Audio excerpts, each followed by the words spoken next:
Look at this. 2, 4, 6 billion gallon surplus, right? That's what it is. And actually, your surplus is everything above your equilibrium point there. So I'll take this out because I've made a real mess of things here. Oh dear. I'll go back. Right. So anyway, your surplus is this at that point. All right, so as I was saying, we're going to go back down here.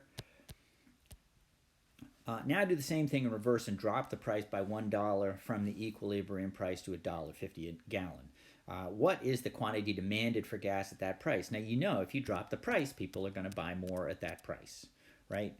So here's what's going to happen, right? You drop the price to $1.50, and all of a sudden, if I come over here, right, to $1.50, I'd say it's, geez, is that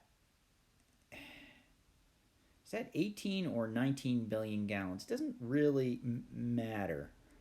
But let's just put it here at 19 billion. If you drew your graph and your line of best fit and it comes out at 18 billion gallons, that's just fine. It doesn't really matter. All right. You drop the price. What is the quantity demanded for gas at that price? Let's call it 19 billion gallons.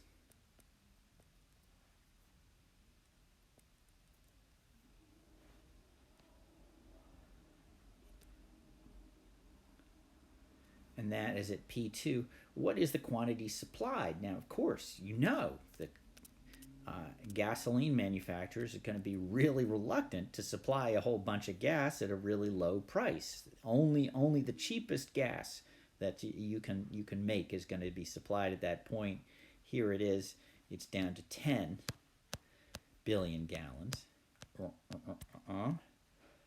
What is the quantity supplied? It's 10 billion gallons. And find this point on the quantity axis and label it Q2. All right, well, there it is.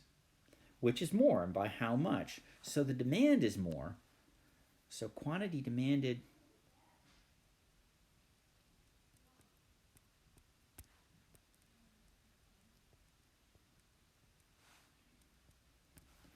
is more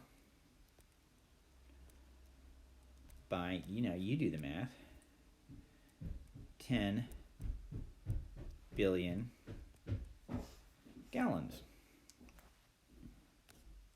So if the other one is called a surplus, what do you call this thing?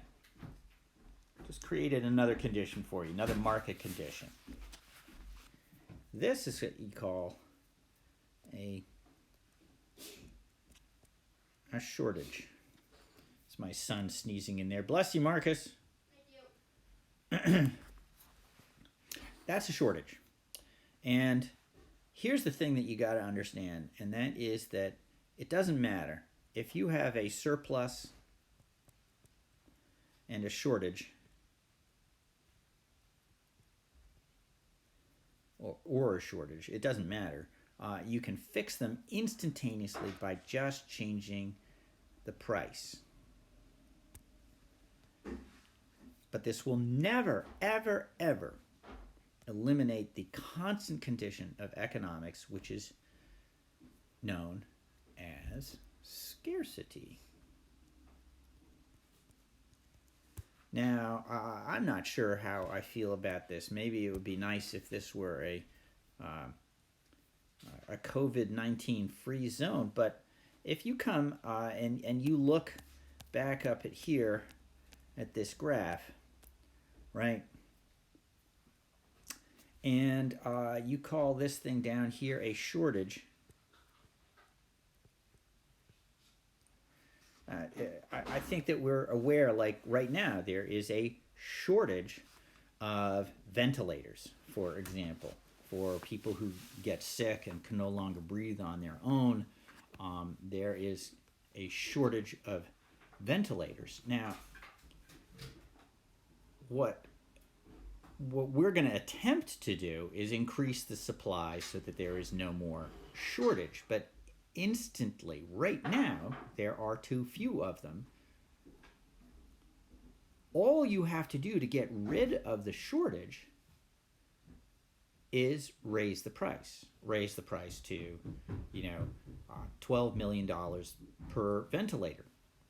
Now, what's interesting about that is that means that there will still be people who need ventilators who won't be able to get them.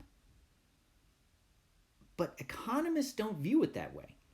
What they will say is, well, actually, if you raise the price, all that means is there will be as many people willing to pay for them as there are supply. And so therefore the market will be cleared and they will not identify that as a shortage. So this is one of those examples where I want to point out that what the real world says is a shortage and what economists say is a shortage are actually really different things. And just sort of keep that in mind. Now, we're going to deal a little bit more with graphs and things like that, but I'm going to leave this right here and say this is where you are done with the notes for the day, and I will also supply a little tiny quiz that goes along with this stuff, and and I'll catch up to you tomorrow with or later today with some more lessons to do with this packet, and then we'll be able to get done and move on to some other things. Again, I hope all you guys are doing well, and can't wait to get back to normal. Give everyone a hug, a high five, except for those people that you're supposed to be socially distancing from, and look forward to seeing you again someday soon. Bye.